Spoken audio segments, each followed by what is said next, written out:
Oh, hallo Tsalo. Wat maak jij nou, man? Hallo, ik zit hier voor die rekenaar. Hoe meen jij nou, je zit voor de rekenaar? Nou waarmee is jij nou bezig? Ja, nou praat jy, man. 'n Mens sit misschien net voor 'n rekenaar nie. Jy is maar besig om te werk of jy met iets besig, dis hoekom jy voor 'n rekenaar sit. Oké. Maar nou,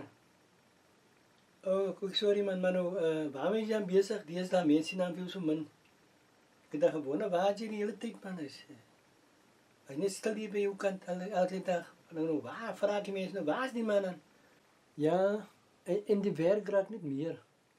Dis foto's vat, dis video's, dis stukwerk en nou kom die mense met CV's na my toe, dan moet ek nog CV's klaarmaak en dan is dit rekenaarwerk so. Ek bly maar, oor die algemeen bly ek maar baie besig, maar dit is goed so, man. Nee, ik wens, ik was niet jij man. Nee, je bent geduldig man. Ik kan met die kriskaas grond onder je voeten, die manier hoe jij bezig is. Ja, my vriend, as jy vir jouself werk, dan moet jy alles insit want dit is hongerly. As jy nie werk, jy gaan jy hongerly. En jy moet jy sien mos hoe gaan dit in die land deesdae. Die mense lê honger, dit dinge raak net slegter en slegter man. So, dis hoekom ek maar besluit het werk maar, gaan maar op jou eie aan. Jy praat so, hier zijn niet eens werkie. En ik kan een mens met gaat werk steel man.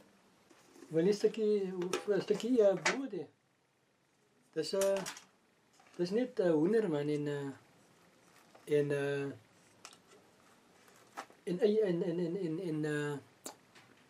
hoender en brood. So jam en brood gee om. Gee maar. Oké. Daar is joune.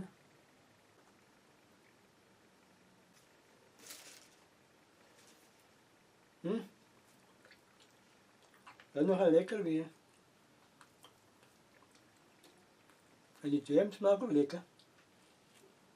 Ook een dag nog het is lekker man. Maar kijk man. Ik heb niets te gaan. Maar dank je weer dat je ons gaan weer gezegd nee. Oké meidje. Lekker dag voor jou weer man. Ons zien weer, né? Bye.